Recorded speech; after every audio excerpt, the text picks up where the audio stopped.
नमस्कार, मावळ न्यूजमध्ये आपलं स्वागत. मी सुभाष भांडे आणि आपण पाहताय लोकप्रिय news channel Maval news. Vadgaon Maval येथे शासनाच्या वतीने वाहतूक कोंडी रोखण्यासाठी लवकरात लवकर पे अँड पार्क सुरू करावे, अशा प्रकारची मागणी काँग्रेस पक्षाचे ज्येष्ठ नेते ॲडव्होकेट खंडूजी तिकोने यांनी केली आहे. याबाबतचे निवेदन त्यांनी नुकतेच सार्वजनिक बांधकाम विभागाच्या अधिकाऱ्यांना दिले. पाहूया याबाबतचा रिपोर्ट. वडगाव मावळ येथील होणारी दररोजची वाहतूक कोंडी रोखण्यासाठी शासनाच्या सार्वजनिक बांधकाम विभागाने येथे पे अँड पार्क सुरू करावे. त्यामुळे वाहतूक पार्किंगला एक शिस्त लागेल व शासनाचा महसूलही वाढेल आणि दिवसभर वाहन पार्किंग करून सर्वत्र फिरणाऱ्या वाहन मालकांनाही समज मिळेल. त्यामुळे लवकरात लवकर पे अँड पार्क सुरू करावे, अशी मागणी काँग्रेसचे ज्येष्ठ नेते ॲडव्होकेट खंडूजी तिकोने यांनी केली आहे. याबाबतचे निवेदन तिकोने यांनी नुकतेच शासनाच्या PWD विभागाच्या अधिकाऱ्यांना वडगाव मावळ येथे दिले.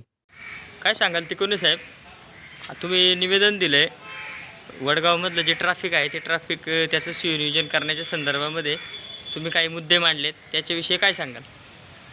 सध्या वडगावमध्ये जी समस्या आहे ती ट्रॅफिकची.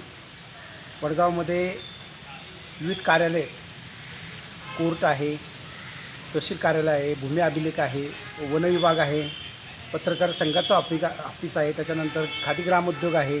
विविध प्रकारची ऑफिसं असल्यामुळं अनेक नागरिक तिथं कामानिमित्त येत असतात. परंतु गाडी लावण्यासाठी योग्य नियोजन नसल्यामुळे तिथं वाहतुकीची फार मोठी समस्या निर्माण होते. पंचायत समिती ते माजी शिंदे पुतळ्याचा जो रस्ता आहे तो रस्ता हा सार्वजनिक बांधकाम विभागाच्या अखत्यारीत येतो. त्याच्यावरती त्या खात्याचं मालकी आहे. त्यामुळे तिथं जर पार्किंगसाठी ह्या खात्याने निविदा मागून त्याचं कामाच्या संदर्भात जर पे अँड पार्किंगची जी योजना जर राबवली तर त्याच्यातून अनेक प्रश्न सुटतील. होणारी ट्रॅफिक टळेल. त्याचबरोबर विनाकारण जे काही नागरिक आहेत किंवा विविध पक्षाचे काही कार्यकर्ते, सगळेच म्हणत नाहीत की सकाळी 10 वाजता येतात आणि संध्याकाळी 5 वाजता जातात, दिवसभर गाड्या तिथं लावतात आणि खरे जे गरजू आहेत लोक कामानिमित्त आलेले त्यांना तिथं पार्किंगसाठी जागा मिळत नाही.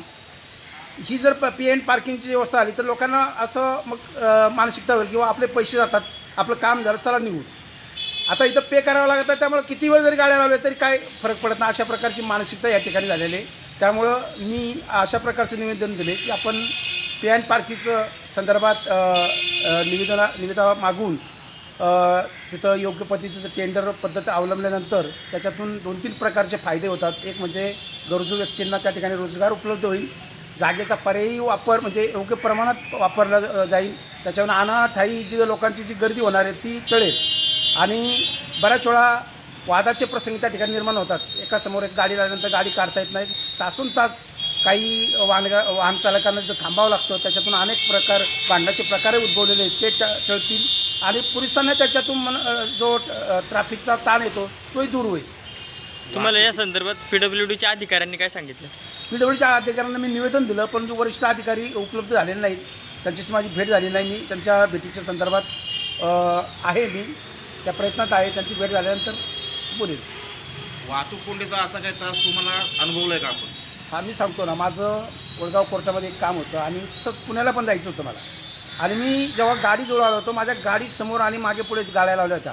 ती गाडी काढण्यासाठी मला 4 तास त्या ठिकाणी थांबावं लागलं आणि नंतर मी पुण्याला गेलो. तोपर्यंत माझं ते पुण्याचं काम होतं ते रखडलं गेलं आणि त्याच्यातून मोठा मानसिक ताप झाला मला आणि माझं त्या ठिकाणी नुकसान खूप झालेलं आहे.